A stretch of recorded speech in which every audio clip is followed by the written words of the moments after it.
Shalom teman-teman, bersyukur sekali berjumpa kembali dengan saya dari Areopagus Marketplace Ministry. Dalam memasuki Prapaskah, saya akan menjelaskan beberapa tema yang saling menyambung, tapi tetap kontekstualnya di dalam ruang publik, sehingga tidak masuk kepada hal-hal sebagaimana kita bekerja di masing-masing, yaitu bagaimana yang dialami artinya ditulis menjadi satu sejarah, cerita yang bersambung yang ada di Alkitab. Dan saya meneliti apa yang ada di Alkitab itu ternyata juga banyak di ruang publik, pasti. Tetapi ini saya coba mengkonsis, ada 4 tokoh di Alkitab yang seringkali menjadi representasi Anda di ruang publik, di dalam kantor.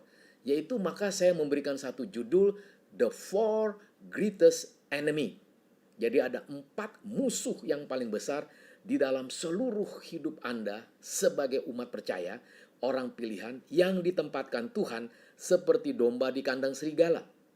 Yang pertama yaitu Anda mungkin menghadapi satu komunitas, seorang pemimpin, atasan langsung atau siapapun juga yang mempunyai ciri sebagai seorang yang bernama Firaun. Nah, Firaun Anda tahu di kitab Keluaran, di mana Musa konflik, di mana Tuhan tugaskan Musa untuk membawa kembali orang Israel menuju tanah perjanjian. Hal yang menarik, Firaun itu ternyata dia orang yang narrow-minded. Narrow-minded di sini bukan dia bodoh atau dia hal-hal yang terbatas.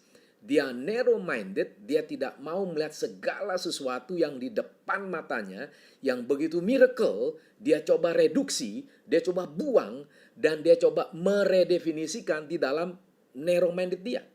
Sehingga sewaktu menghadapi Musa dan orang-orang pilihan orang Israel di Mesir, dia mencoba memberikan sesuatu gambaran yang menjadi keberadaan dia yang sangat menakutkan dan memilukan. Itu yang saya sebut steely heart. Jadi hati yang baja, kuat sekali, yang keras seperti baja.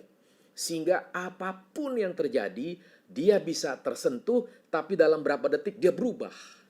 Jadi Anda bayangkan kalau atasan Anda, kolega Anda, rekan Anda mempunyai jiwa seperti Firaun. Yang kedua adalah orang yang bernama Pilatus. Pilatus beda dengan Firaun. Bedanya apa? Dia cerdas.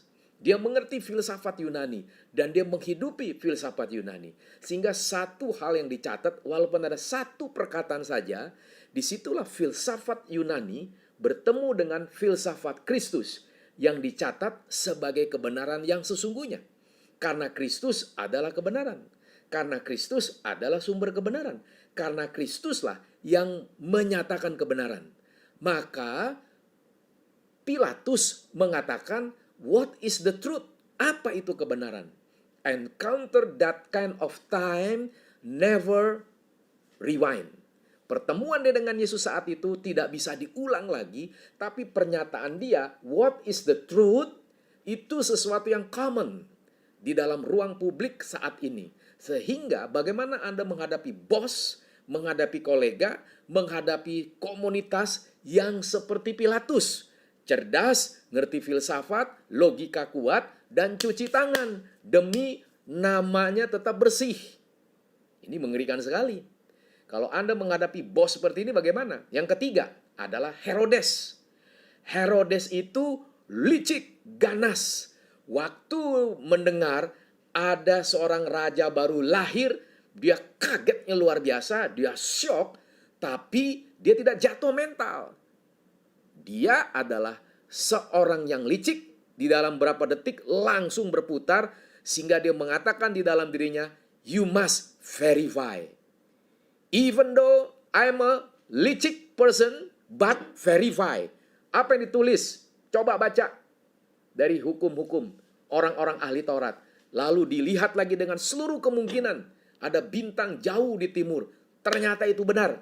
Maka dia punya satu rencana yang jahat dan licik. Maka licik, but verify. Ini unik sekali nih. Bagaimana tipe bos Anda seperti itu? Pasti ada di perusahaan-perusahaan. Betul tidak?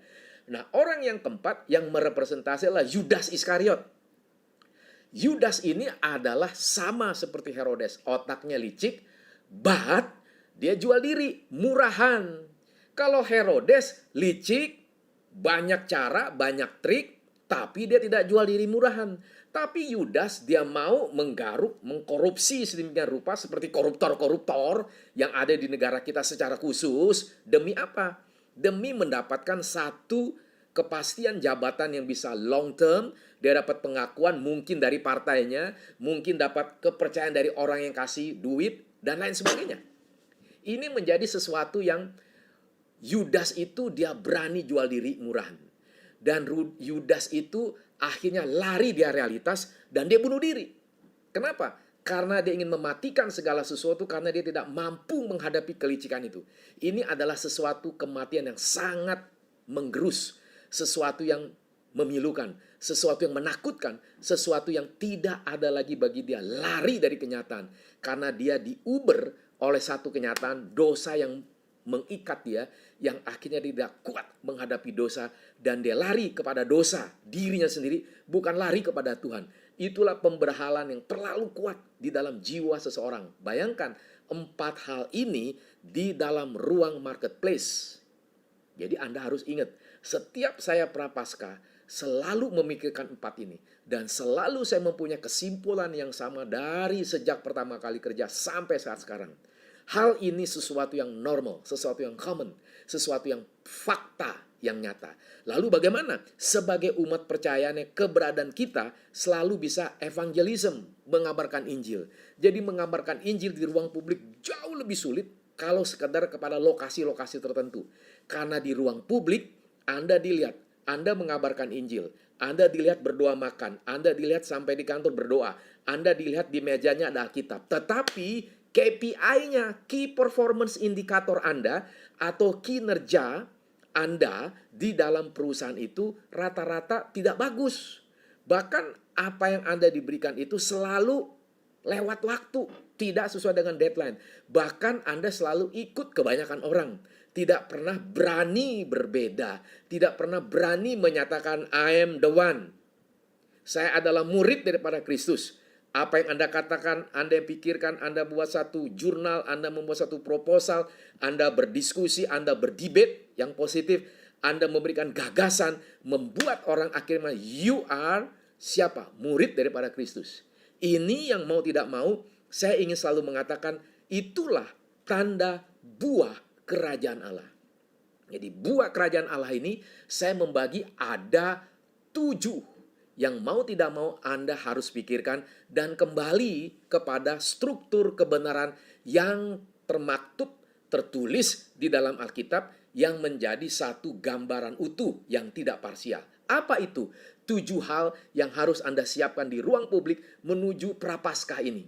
Yang sedang berada di Prapaskah menunggu waktu hari Paskah, Jumat Agung dan hari kebangkitan.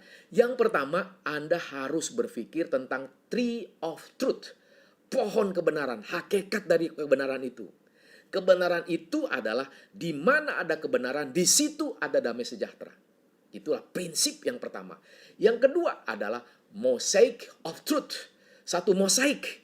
Berarti seluruh hal dunia ini mempertontonkan, memberikan alternatif tawaran-tawaran yang bersifat relatif, yang tidak ada absolut di dalam kebenaran yang ditawarkan. Sehingga segala sesuatu yang relatif membuat orang yang menjalankan tidak ada kepastian. Sesuatu yang tidak pasti membuat dia berjalan-jalan di tengah gelap. Tidak ada satu cahaya yang sekecil apapun.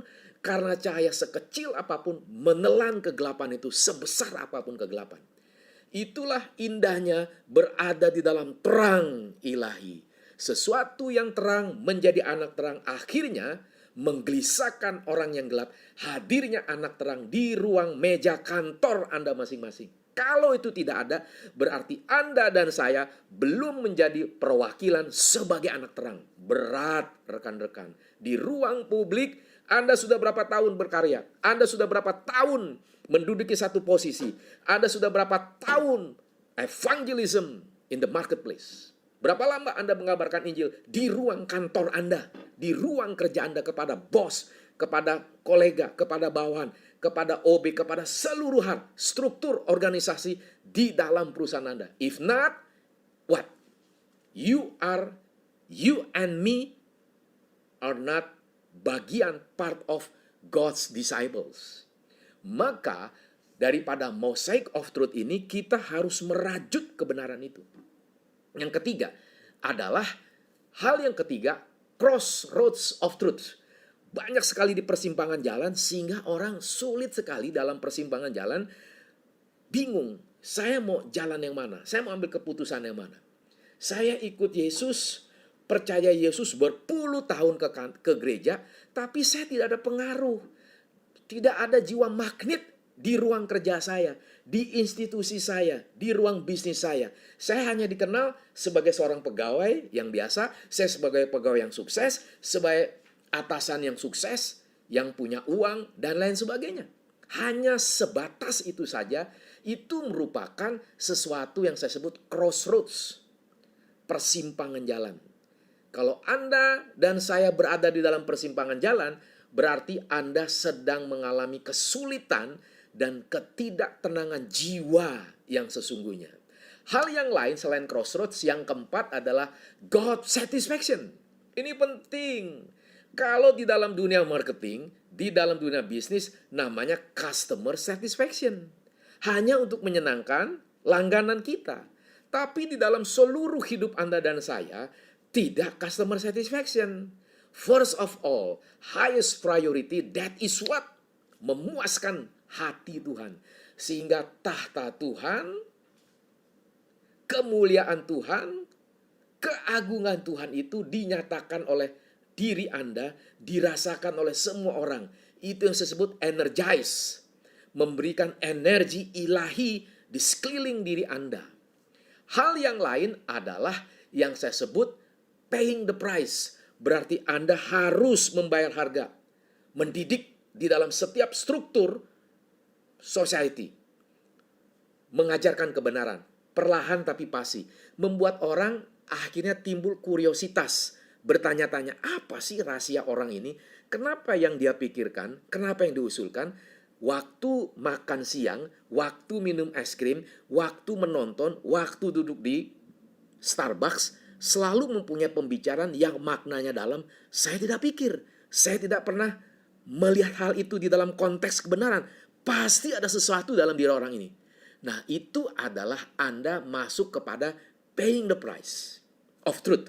Anda harus membayar harga kebenaran, mengajar kepada orang lain, to energize, and then to execute.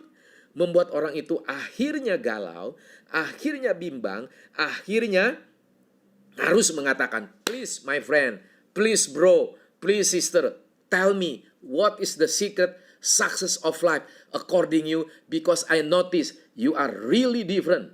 Please tell me. Kalau sudah ada perkataan itu, Tuhan untuk menggelisahkan orang itu, dan Anda harus kabarkan Injil secara belak-belakan. Ini bukan sesuatu yang main-main, ini selalu saya alami dimanapun saya bekerja. Maka yang keenam adalah hal yang berada di dalam yang saya sebut adalah fruit of the God's kingdom. Buah kebenaran itu. Yang keenam adalah risk of truth. Resiko di dalam kebenaran itu, mau tidak mau ini menjadi satu bagian kehendak Tuhan. Kenapa? Karena Anda kemungkinan ditolak, karena Anda mungkin difitnah, karena Anda mungkin dibenci, karena Anda mungkin menghadapi kejengkelan dari atasan, dari teman, dan lain sebagainya. That's normal. That's reality because you run God's will in God's agenda for His glory. Yang terakhir adalah bagaimana kita menghadapi realita ini. Yang menjadi penghiburan Anda dan saya adalah faktanya you and me, or we are, or we have a tongues of God's disciple. Kita memiliki lidah seorang murid bagi kemuliaan Tuhan. Jadi seluruh fakta ini di dalam Prapaskah ini menjadi penghiburan. Menjadi kekuatan, kesegaran iman yang terus-menerus dienergize oleh firman Tuhan yang menghidupkan ini. Terima kasih, Tuhan selalu memberkati. Jangan lupa terus melihat acara Areopagus Marketplace Ministry untuk sementara berada di dalam acara YouTube seperti ini dan Anda subscribe. Tuhan memberkati. Amin.